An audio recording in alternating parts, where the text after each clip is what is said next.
5, 4, 3, 2, 1. And it's live.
This is Leicester Till I Die TV.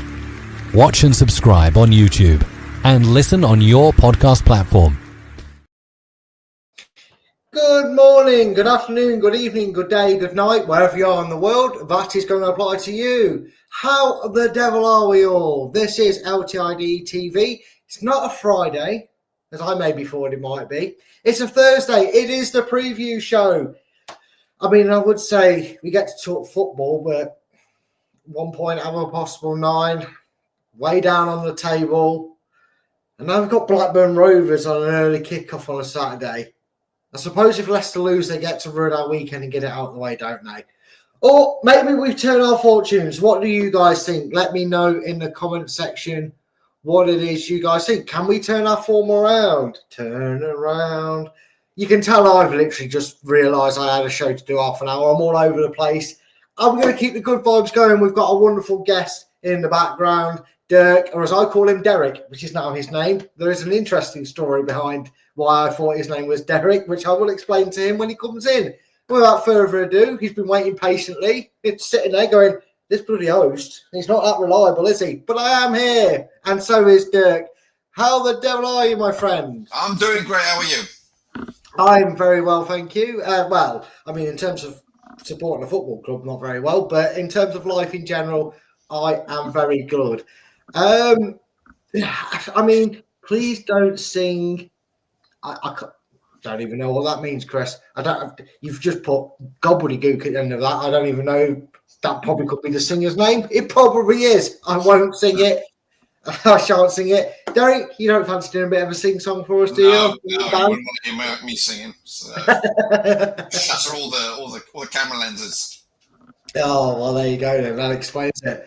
Yeah, see now that was the funny. The funny thing is the reason I called you Derek when I first saw your name is, and this is going to shame me here. So Chris might want to stick around so he can always have this story on me. When I was a wee nipper, a little knee-eye to a grasshopper, my mum tells the story that I disappeared in the shopping centre. I was gone, right? I'd gone hiding somewhere and she couldn't find me. I don't know why I'm embarrassing myself live on YouTube, but why not?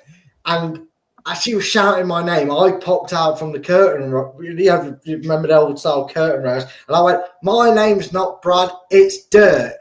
So I just assumed that wasn't a name that any other normal human had. So I saw the D, the R, and the K. I just assumed he was Derek.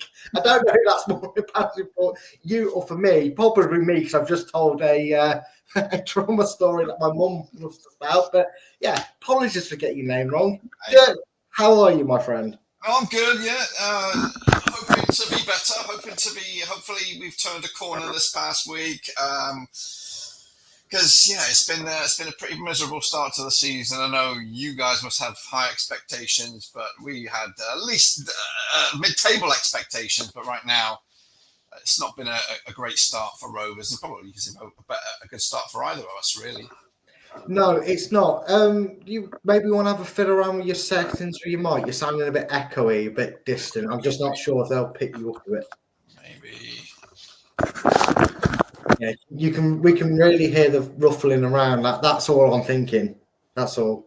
But yeah, it's not been a great start for either club. I think if you was to speak to a level-headed Leicester fan, unfortunately, and High Blue Fox, you won't find any on this channel, because if you're looking for sense between us hosts and the prestige Chris, you won't find much. But all joking aside, if you said to us, and we're talking as well, probably the imminent point deduction that's still potentially going to come our way. If we were to finish where we are now in the league, which I believe is 11th, I could be wrong. It might be lower, knowing us. But if you said to us top 10 sort of areas where you're going to finish, compared to where we were 2 seasons ago, where we tried our best to throw it away, but we ended up comfortably getting to the title. The expectations are a lot more measured. Even so, that old expression, I didn't expect a lot, and you're still, I'm still sat here disappointed. Tensions are growing in there.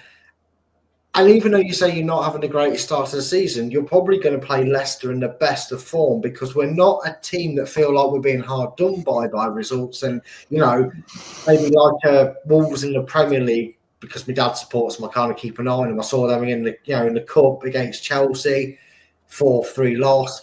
We're not feeling like we're hard done by. We're kind of sat here going, "Oh, here we go. We'll play good for about 40 minutes, and then we'll just shut up and then not bother playing football." And that's the feeling. So, I mean, obviously, I can't imagine why you would watch a lot of Leicester being a Blackburn.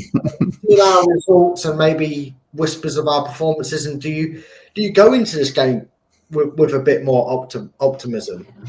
I think if you asked a lot of Rovers fans, they would probably say no. But can you hear me all right? Just checking. Yeah, that's brilliant, by the way. Yeah, a lot of fans probably have a little bit of hesitation in this one, just purely because we've not been getting the results of late. Of course, our first win at home was just last weekend. We have been a little bit better on the road. But no, I don't know how I found it, but I got a bit of confidence in myself right now to play you guys heading into this, because you haven't got the greatest bit of form. I know you seem to be like the draw kings right now in a lot of games, so I do feel that we have a chance to get something. I'm not saying we're going to win this game, but I do think we have a chance to get something out of it. And you guys are heavy hitters.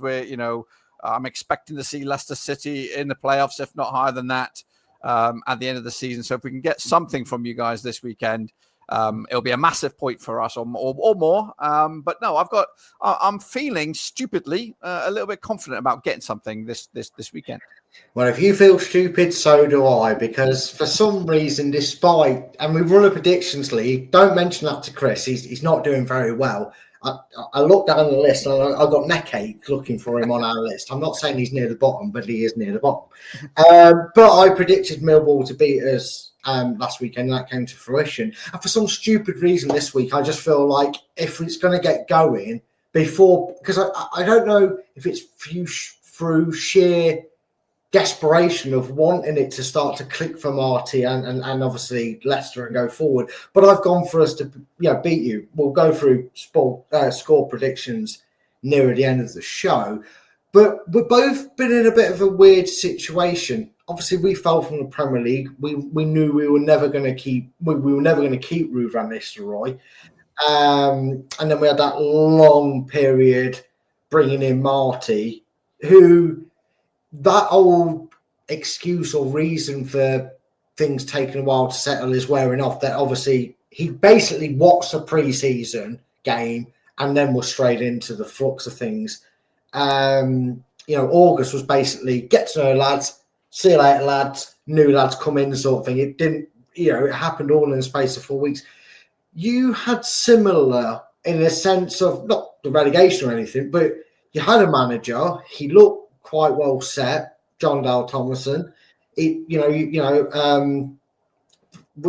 think at one point even Chris himself would have wanted us to have appointed him. Well, I think before Enzo got appointed the manager.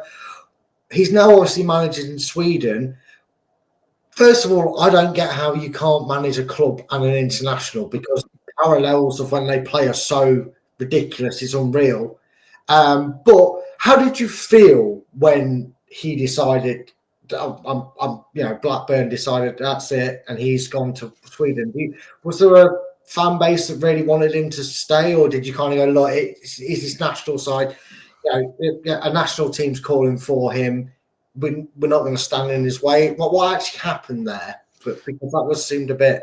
Yeah, well, it was a very disgruntled time, I think. Well, it all stems to the hierarchy of Blackburn Rovers right now.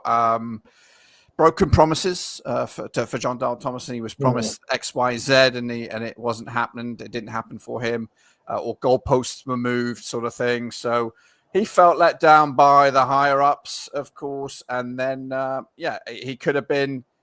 It could have been a stubborn man and decided to stick around and either get fired, because we weren't in good form when he left. We're actually in terrible form when he left, and he decided to walk away. And then shortly after, he did take the Sweden job. But there was a lot of murky waters at that time. A lot of fan disgruntlement, leaked videos of meetings of fan personnel and some of the upper staff of Blackburn Rovers. It was just very dodgy times. And then following his departure, we did get John Eustace in. So we had John Eustace between John Dale Thomason and Valérien Ismaël. So he managed to turn things around, saved us from the drop, which of course included that famous win against you guys with Sam Smorich, a couple of goals there, and then led us to a good start to last season. And of course had us fighting above, punching above our weight a little bit, flirting with the playoffs. And then of course, we have him leaving for Derby and another upset manager. So it's just all about hierarchy being just, either just changing things around all of a sudden or breaking their initial agreements with managers. And that's been the case for 2 of the last 3. And maybe you could say it's just a ticking time bomb when they'll do it again with this manager. Yeah, listen to you talk about ownership and hierarchy problems. It seems to be a common trend in the Championship. Obviously, the most notable one right now is obviously Sheffield Wednesday, who have they have had to bite the bullet, the 12-point deduction, but they've lost. Their toxic owner has finally decided to see sense and go before he's hounded out of the United Kingdom, because I don't think Blackburn would let him just settle just outside. They would have chased him as far out the country as physically possible. But there's been a bit of disgruntlement for Leicester, and we've had periods where we had a managerial roundabout. We had the broken trust as well with Enzo. That was believed to play a big factor in him deciding he didn't want to be here. I mean, but also the broken trust stemmed all the way back to, and some people won't like me saying this name, but it is very true, Brendan Rodgers. He was given an expectation, but it seems that what we've seen over these years is this expectation was get this, but the secret achievement, if you're a gamer, the secret gold achievement, the platinum trophy was actually to get higher than that, and he wasn't told that, and because he didn't get that, he couldn't get what he was told he'd get if he got that. It just feels like it's just stemmed in a divide between ownership and the fan base, as well as the management has slowly torn apart between a few clubs. We're hoping now. We've obviously lost a key member of the board in Susan Whelan, who had a lot of roles within the club. The owner's taken that back on himself as a responsibility, and whether we like it or not, he's managed to resurrect a deal with a gaming company.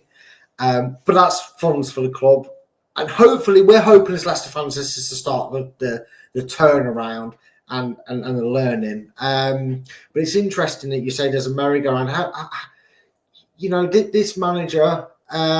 He's obviously only just come in this season. How's he comparing to the managers you have? And are you already getting worried of his position? Because from what you're saying with where you are in the league and how it started, obviously last season we did the gracious thing and let you stay up by doing that.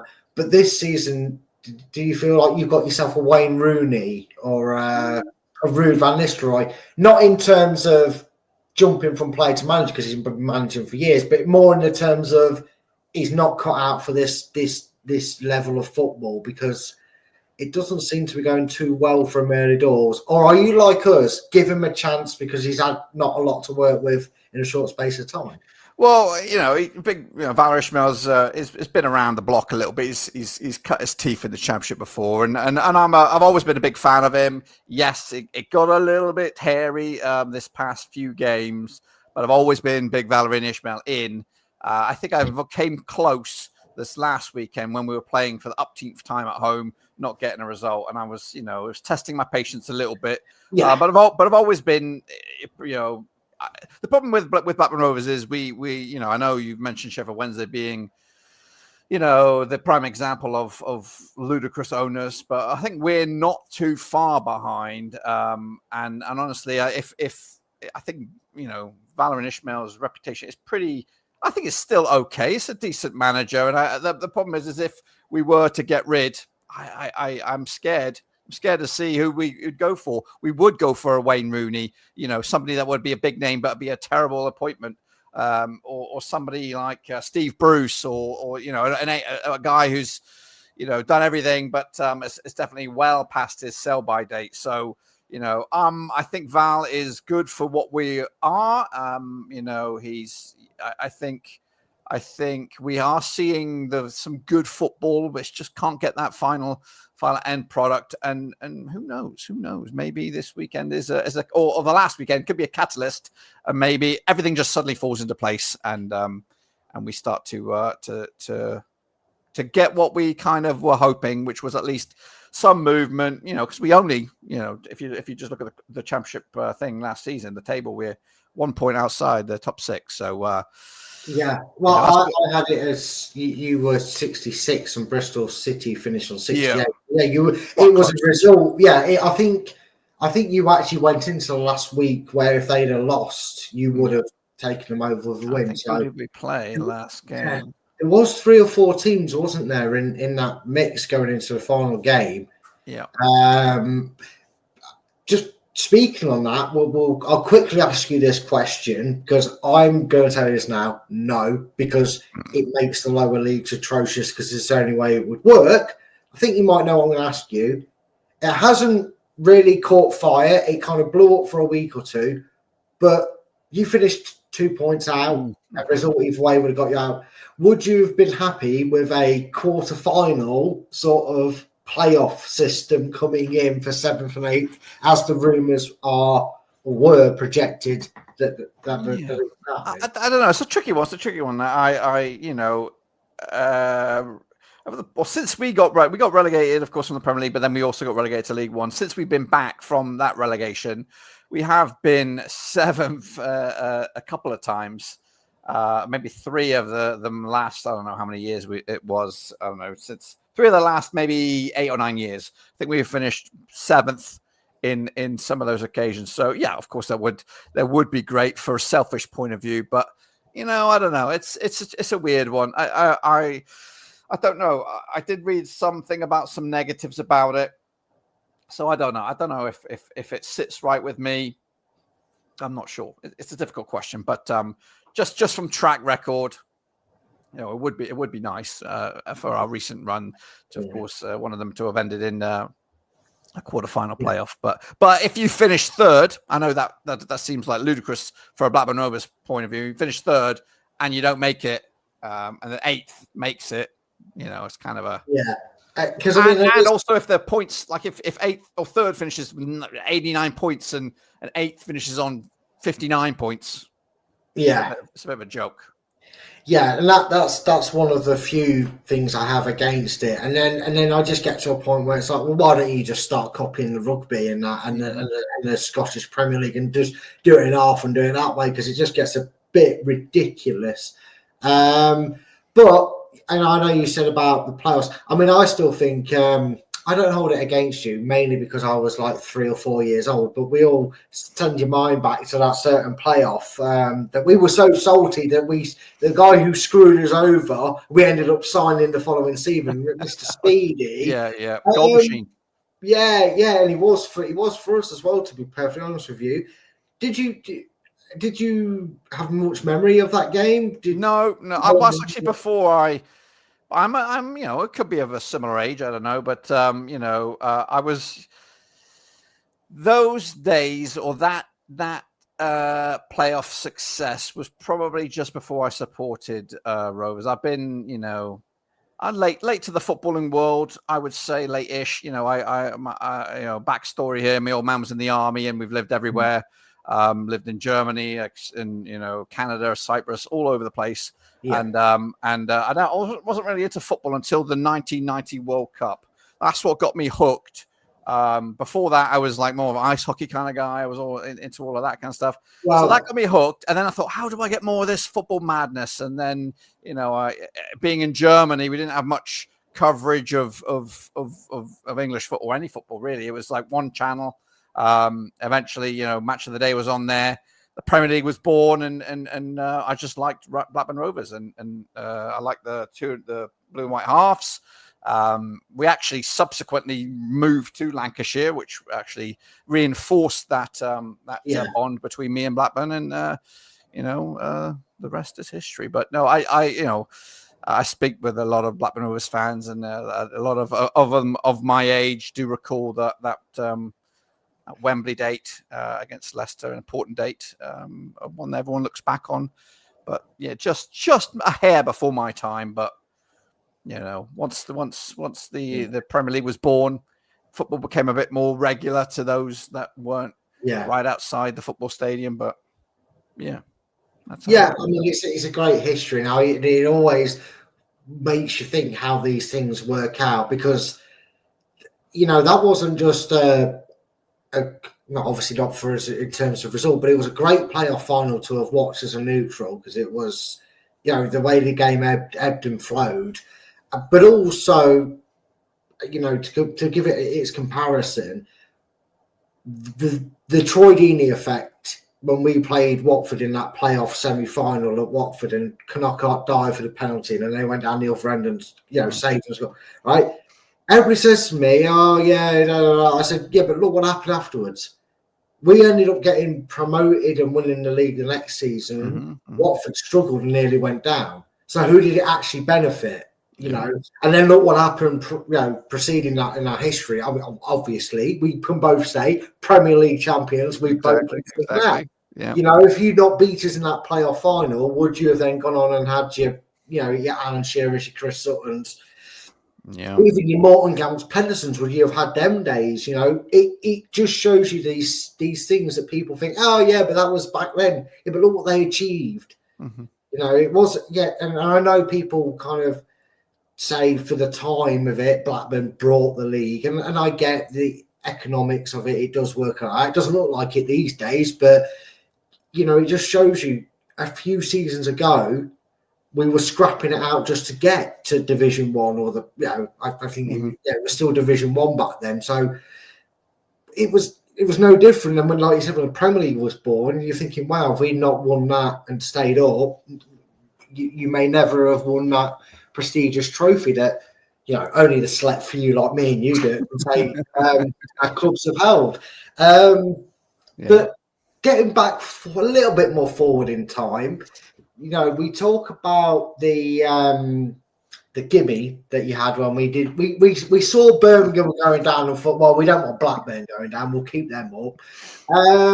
But prior in the season, we played you fairly early when we was on quite a hot streak of winning games.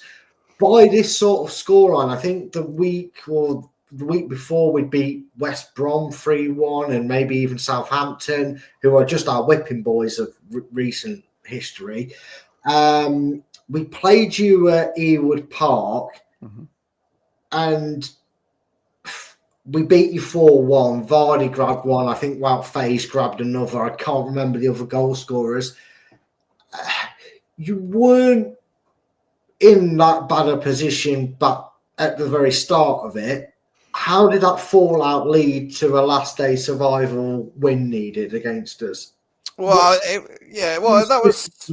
that That was this couple of seasons, well, season and a Yes, bit ago now. So John Dahl Thompson had previously had us just outside players finishing that. It was into his second season. That's when a lot of disgruntlement was coming into his play, where broken promises were, or promises were broken, sort of thing. So he started off, I think, still started off reasonably okay. There was a few, it wasn't as great as expected, but the tail off pretty much either was it started, or his demise, or his sort of miserable period sort of was kind of started around about that match. So you were maybe a catalyst into John Dahl's departure, which eventually ended up being, when did that eventually be? It was probably, I don't know, it was around about January transfer window time. You guys, hit us hard, really, because I don't think really we bounced back from that until he left. John Dahl left, and then we brought in a manager who was sort of down on his luck in John Eustace, who got the best out of a sort of a broken bunch. Brought Lewis Travis back into the squad, who had recently been with Ipswich, who got promoted with you guys. Hang on a minute, let me get this right. I'm actually, he wasn't part of that bit. He was still out on loan at Ipswich, because it's just the thing. Anyway, so Eustace came in, got the guys together, instilled a bit of togetherness, and we managed to bounce back from that 4-1 heavy defeat by Leicester to, of course, get some sweet revenge at the King Power. And scoring a lovely couple of goals. Yes, I don't think you quite whittled on the title celebrations, but you did knock the steam out of getting 100 points for the season, which would have always been nice. And to be fair, the cracks did start to show earlier in our season to that point. We kind of hobbled over the line in the end. I know we put a bit of a run together just before we played you, and it was sealed. But, we were more than set to go and beat Reading's record. So, yeah, you probably played us when our cracks were starting to show, and ironically, when we beat you, it was vice versa. Just quickly going to catch up with some comments. Richie said, "Evening all." Frozen Balls, which I believe is Tom. I don't want to say that. He goes, "Evening, Brad and Dirk. Already subbed to your channel, Dirk. So pleased to see you on over here tonight with us, mate." And it's funny you mentioned ice hockey, because Tom is a Jays fan, which I know it's ice hockey, but I couldn't tell you Blue Jays. I'm guessing I couldn't tell you that. I'm not into my hockey, unless it's the movie Goon, because they fight. And then Blue Fox and that, just having a bit of a chat talking about ice hockey. You've moved forward since then, and if I was to ask you, with the squads you've got and the players you've got, how are Blackburn looking at Leicester? To give you a brief insight, we turn up for 45 minutes and then forget to come out for the second half. Although against Hull, we decided to reverse that. We didn't come out for the first half, and then but usually I call us 45-minute FC. How will Blackburn how will Ishmael go about saying, this is how we're going to cause more pain on Leicester? What can we expect from Blackburn to their style of play to just inflict more pain onto us? Well, I don't know. It's we are playing around. We're doing a little bit of experiment at the moment. We started off with the 4-2-3-1 sort of formation, and that didn't really work out. We did get those couple of away wins with that formation, but the recent performances, once against Sheffield United and then most recently against Southampton, we've been playing with a sort of back five. So we've been mixing it up, and also got two up top now. So we're and of course in the last two games, both our strikers have got a goal each. So again, they broke the. Bloody hell! Strikers scoring goals. I know. Right, they broke out because we have one between three of them. Including Jake Evans, but he's not played for us. So yeah, one between three. Please tell me what it's like to see a striker score goals. Well, they weren't scrapbook goals. They were just miserable goals. They won't be one of the old highlight reels. They're very scrappy, dappy do goals. But hey, I'm happy that they're both off the mark. But I think you're playing us, not a good time, but we're going to miss out, have our most influential player out, which is Todd Cantwell, who has been playing out of his skin of late. He's been the shining light for us. He's chipped in with a few goals. He's captain right now, so he will not be there. So that's a little bit of a Debbie Downer. But we've been without him for a couple of games now, so we seem to be playing in this new formation without him. So I think if he was back, maybe we'd be doing something a little bit different. But no, I think we are. We're playing some good football. It is a little bit high pressure, high tempo on occasions. It's just a little bit vulnerable at the back sometimes. And I know you guys got some really rapid wingers. So, I think it's going to be an interesting game. I'm expecting low scoring. Honestly, I don't think there's probably going to be, if there's going to be a winner, it's just be the one goal. Because form and we're just not we're not that clinical at the moment. So, we're creating chances, but the strikers finally getting a goal, haven't been putting the ball in the back of the net, like you said, but hopefully that's changed now and confidence can be starting to boost for these guys. Well, for our sake, I hope not. I hope it was just a very, very small purple patch for one game. But we are draw pressure. That's what we are. We need to take our draw pressure meds, easy for me to say, because like I said, we have drawn quite a lot against you. I don't know, obviously, again, I don't do it for away fans, so I don't know why you would, but you mentioned we got some pacey wingers there, so I feel like you might know one or two players of Leicester. I'm going to ask you the question, if you want me to give you a couple of names for positions that might hit, and I'll try and do the same for you. I can't promise it, but is there anyone in the Leicester side whose name you've heard mentioned by other fans and you've gone, that name worries me a little bit if he's playing? Yeah, what, is Fatawu still there? Yeah. He was the guy who ripped it up when I was last keeping an eye on Leicester. He was like bombing down the wing and seemed to be quite rapid from what I saw. You got that, Wout Vase, is he still there? The old back, big head guy. Well, I guess you must have fallen out of love with that guy. Who's your goalkeeper these days? That's someone that we got in from but he came for he got in to play for our youth, so he's come up a little bit for our rankings. He's not obviously one of our own, and you'll know that when I say his name. Jakub Stolarczyk. I think he's 23 now, 23, 24. So you're on loan? He's on loan to you guys? No, we brought him in from I want to say a Polish side because that's his nationality, but I'm not exactly sure who brought him from. But we got him in as a youngster. He played for our academy for 2 or 3 years. He's recently come onto the bench, actually played a few times in the Championship season 2 seasons ago. But when we sold Madsen in the summer this year, he was installed as our number one. He actually played, I think it was like 5 or 6, maybe even 7 Premier League games. When it was all but, we were waiting for the I's and to be dotted and the T's to be crossed on our relegation. And Madsen wanted to have surgery, obviously, to make sure he was fit to move in the summer. So he's come up through the ranks. He's been fairly reliable. As it is with any keeper, they've got their weaknesses and strengths, but he's been a very good shot stopper.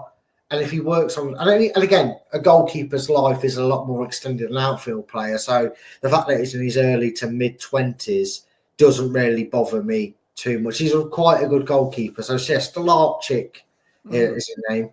Definitely not born and raised in Leicester, unfortunately. We did get him in from someone else's academy. I just can't remember whose it was. Yeah, well, I know. Yeah, the Fatawu was the main guy that that caught my eye, and I probably need a bit of a refresh actually of the Leicester squad. Well, we do have a notable record breaker on our side. 16-year-old Jeremy Monga. Now, I'm not saying he's going to have the same career as this person, but he did break the record of youngest Championship goal scorer set by Real Madrid's very own Jude Bellingham. And a lot of people usually go for him because obviously he's quite fearless. He's not afraid to, there's been a few times this season he's sat a defender into the retirement bin as he's just put them past and gone. So maybe one from us. I don't know Blackburn's squad, I'll be honest with you. I'd be saying Chris Sutton and Shearer if you asked us. But who should Leicester fans, I mean, we tend to do it looking at our own team sheet some weeks, but if Leicester fans hear the Blackburn team read out and they hear a particular name, what name is it that would make them go, oh, God? Because I know you had a youngster. You have one of our old youngsters, Sidney Tavares. Is he any good? I'll ask you that actually afterwards. Name your one to watch for us. Who's the one person that Leicester fans should go, oh, Christ, no? Well, yeah, the thing is, there won't be anybody that will make you give shiver me timbers sort of things, because it's pretty much a new Blackburn Rovers squad here, and we're still trying to figure out them ourselves. You know, looking at the squad, Ohashi's probably the only one that could be, because he did get double digits last season with goals. Jen just got his first goal a couple of games back, but Japanese international striker, but, you know, he's not been at the races of yet. But for me, you know, the threats, believe it or not, are coming from our fullbacks. We've got this English guy called Ryan Alabiosu, formerly of Arsenal, of his youth. He actually went to Belgium, played some football out there.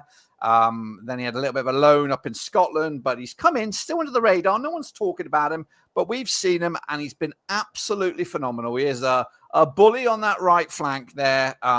You know, he's rapid, can get a crossing, got his first goal this past week as well. So he's been our player of the season, delivering, you know, because we just lost Callum Britton, who was probably top 2 or 3 right backs in the division.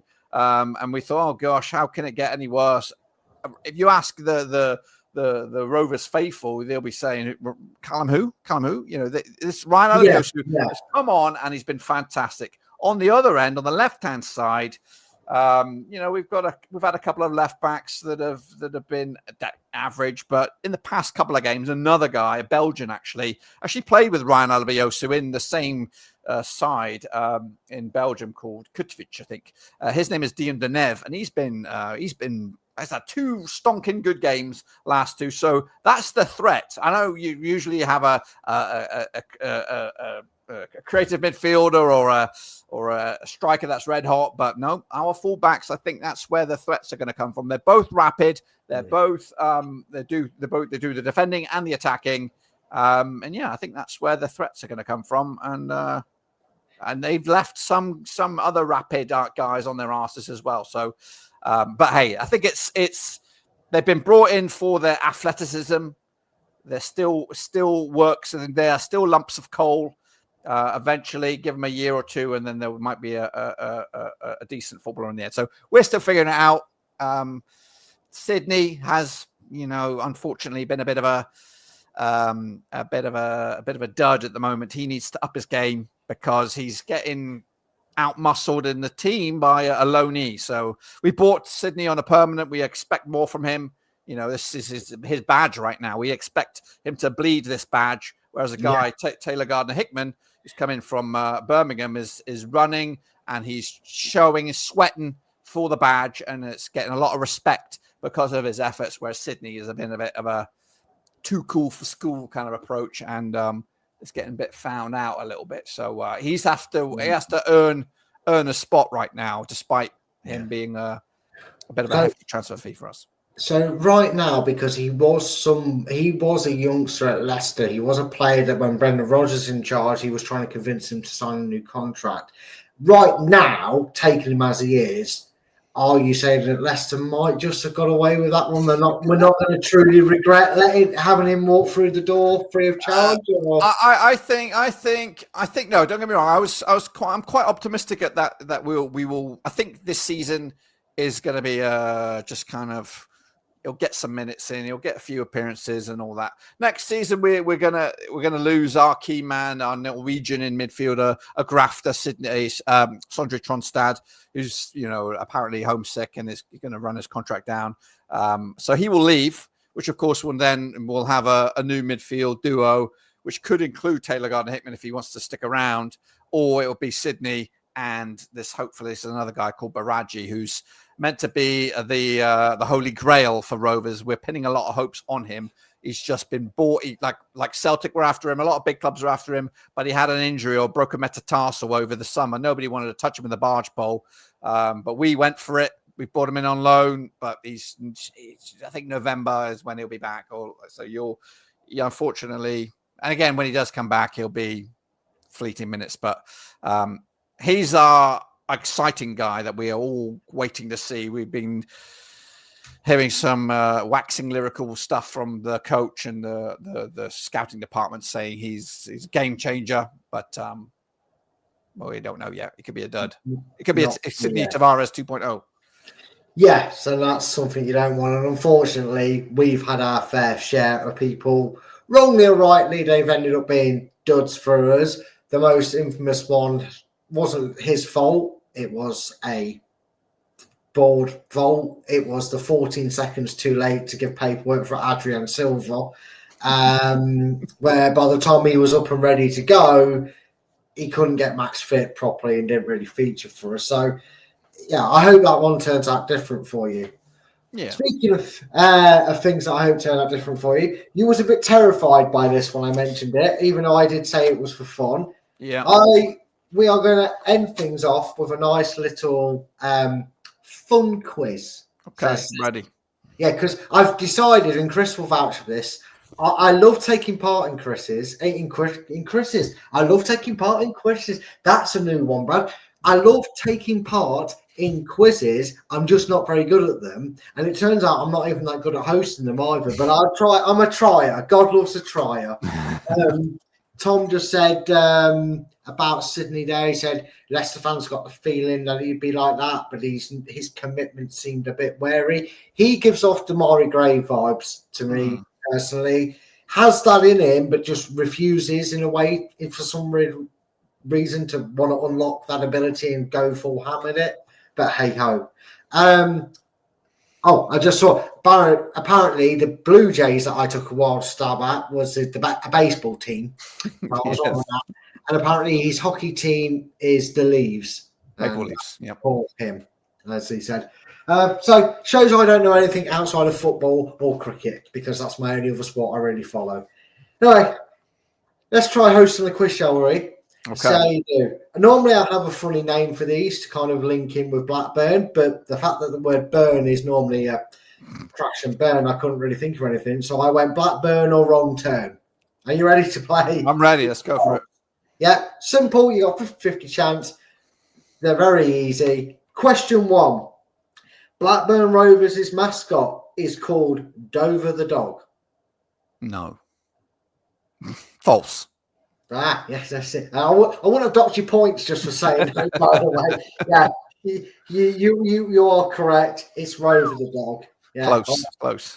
Surprisingly, some have got that wrong with their own mascot, but some clubs have had multiple, so it's a bit cheap. Yeah, I know. Yeah. Right. Don't hurt me for these next few questions. Arch rivals Burnley have more wins in all competitions over Blackburn Rovers.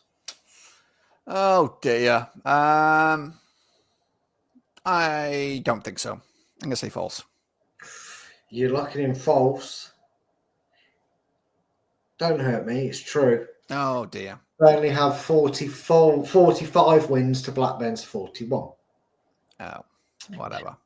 They didn't count. Yeah, I know. Well, they're all friendlies. Yeah, exactly. And don't worry, you'll like me now. You'll be my best friend now for this question just by hearing it. Blackburn's biggest margin of victory. So we're not looking for the most aggregate goals scored. We're looking for their biggest win here. Biggest margin of victory over Burnley is by 6 goals. Yeah, true. He locked that in quite confidently. And the reason I made sure you knew that one is because you've actually impressively beat them 8-3. But you have had your highest victory twice, 7-1. So, yes. There we go. Yeah, shove that up your arse, Burnley. Yeah, see, I knew you'd forgive me after hearing that third question with the answer. Well done. Yeah, a bit like Meatloaf. 2 out of 3 isn't bad so far. Let's see if we can make this 3 out of 4 for you. A foot in both camps. Nathan Delfonso has played for both Leicester and Blackburn. Oh, Leicester. Oh, yeah, come out of nowhere. Leicester. Let me think. I don't know. I know he's definitely played for Blackburn. Well, I had to research that, so I will give you that. You get half the answers for free. The question is whether he played for us. I don't know. Well, it's a strange name to pluck out of thin air. Nathan Delfonso. I'm going to say yeah. You're going to say yeah? To be honest with you, the rest are all gimmies. There was a very few that were gimmies. There was one more I was going to go for. I think it was Cunningham, who had a bit of a gap between us, who played for us. But Nathan Delfonso, who played for Blackburn, as you rightly said, made 4 appearances for Leicester. Wow. Well, the thing is, I just did a podcast with a couple of my guys, and he was a topic. He actually played for, like, we had this Halloweeny bit, and he's played for the dreaded Burnley as well as. But yeah, he did, didn't he? God, I remember him being. Oh, dude, yeah. Yeah, I don't want to do this with a Coventry or Derby fan, but I'll have to at some point. Okay, last question. Okay, how well do you know your football club? I know you said you were a fan that kind of flew in from other sports, but you know your club? Earwood Park was opened in March of 1882.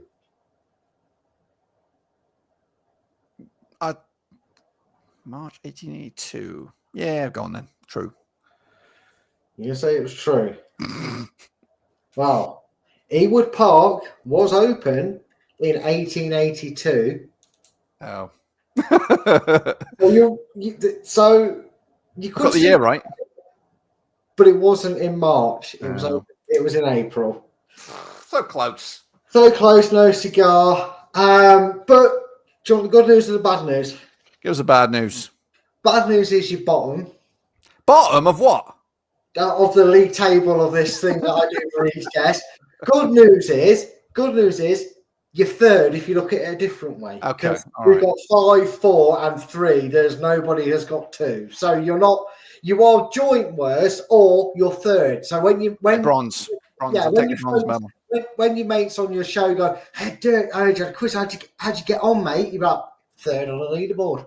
Yeah. You don't need to tell them that it's because you got 3 out of 5. You just need to tell them you're third. Yeah, that's over 50. That's over 50%. Yeah, exactly. Better than my school record. Yeah. Same here as well. Although I probably would fail a quiz even if it was done on Leicester.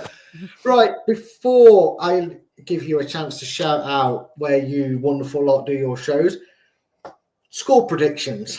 We're both stupidly optimistic for the exact same reasons with our club. I'll get mine off the road.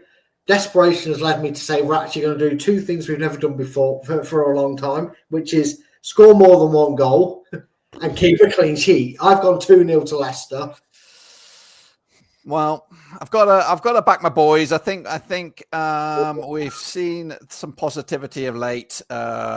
Sheffield United, we were good for this, like you said, for your similar to you guys, 45 minutes, 50 minutes, solid. And then we kind of kicked on again against Southampton. Again, coming from behind. I think our tails are up. Optimism is going to be bursting through our veins. We're going to win this one massively, 1-0. Oh, massive 1-0 win, yeah. It'll be like a penalty or something. Yeah, do you know what the sod glorious thing? I could see that happening. And we did. Oh, I've just turned my own camera off now, and I don't know what I've done. Blue Fox is going. He says he enjoyed the quiz. I'm sure Dirk did deep down. And he's going 2-1 Leicester. I've moved my mouse so I can't get it back on the screen. That's what I've done. I'm having a terrible day, I tell you. Right. We did it. While I figure out my camera, I'll take myself off screen. Why don't you tell the lovely people where they can go and show your channel some love? And yes. Blackburn. Please head over to Blackburn Rovers Seas. It's your non-stop shop for Blackburn Rovers, as well as we've got other stuff on there. We have our prediction show on that, and I have got the same prediction on that I did here today. So come check us out. We do a watch along. We're gonna have a watch along for this game here because I'm in the US of A, so it makes it a little bit tricky for me to get to the ground. But I'm gonna do a watch along. Looking forward to it. Sort of. In fact, I might not be doing the watch along. I might have somebody standing in. We'll see. But anyway, come on, Rovers. Subscribe. And subscribe. There you go. Make sure you do go and subscribe. He's been a brilliant guest. And we've got some States fans in here who will probably watch this when they're catching up. A regular Nate is from there. We have Jim, who's also a co-host on the watch alongs at full time he comes on. So you've got a few statesiders from here. So go and show Dirk's channel a lot of love and go and give his channel a subscription and hit the like on the videos. And the link is down in the description. Right, Dirk, one quick question. I was asked, what's that 12:30 kickoff do to you then in the States? What's that like for you having a UK 12:30? What time's that where you are in America? Well, it's actually weird because you guys just put your clock back a little bit, so it's now 4 hours difference, 8:30. I usually like the early games because then I can, if we win, I know that's rocking horse at the moment, rocking horse poop getting a win. But if we were to get a win at 7:30 and finishes at 9:30, I got the rest of the day. I got a whole Saturday to look forward to. But if we do lose, then it's miserable. Then the weekend just stinks. So I like early kickoffs. It is sometimes tricky getting out of bed, but this weekend will be a little bit different because it is only 4 hours. It'll change again after the weekend. It'll be back to 5. There you go. Blue Fox says early kickoff for us in North America. And Tom says it was amazing when I lived in Canada. I'd be hammered by 5 p.m. Depends what season you're watching. You're probably hammered 3 minutes into the game, especially last season on the road. Anyone would have been drunk before the game kicked off.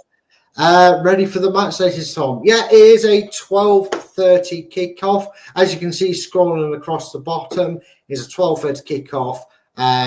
Many thanks to our guest, Derek, for this. Make sure you are back. Tom, am I right in thinking the schedule was put up? I don't know if he just did it today or if it's. Are you doing a show at 10 o'clock tonight? Is that true, Tom? Let me know quickly before I let Derek go. Derek, you've been a wonderful guest. Thank you for coming on. I would wish you good luck for Saturday, but I've been lying from my teeth. But after that, as long as we can go back in time and bring David Speedy on, if we see you in the playoffs, we'll see you then, mate. Good luck for the rest of your season. Take it easy. Thank you. See you later. Ciao. Right. Yeah. Was that maybe he just started it, but I saw it on the thing when I came in. I was like, do I need to advertise that first? But if it's no, not for you, that's all right. But yeah, thank you, everybody. Make sure you are subscribed to the channel. You've turned notifications on, and obviously for this handsome-looking face somewhere, it's not here. It's just there's a handsome face somewhere. You have hit that like button, and then you'll never miss a show whenever we go live. And join Chris for the watch along. Usually starts about an hour before kickoff. It's a bit different when it's an early kickoff. He might start at 11:30. He might start a little bit after that. But if you've hit notifications, then you'll know, won't you? Because you'll get notified. Like I definitely got notified about this show and wasn't rushing to write my notes at 8 o'clock in the evening. Well, have a good weekend. I hope it starts good. I hope you have that feel-good Friday tomorrow. And I hope Leicester don't give us the weekend blues and actually bring home 3 points for a change. Let's hope for some draw depression cure. And as always, come on, you Foxes. Good night, everybody. Thanks for watching. These videos are tremendous. You better like them too, or I'll be back. This podcast is proud to be part of the TalkSport Fan Network. TalkSport. Powered by fans. That will conclude this evening's entertainment.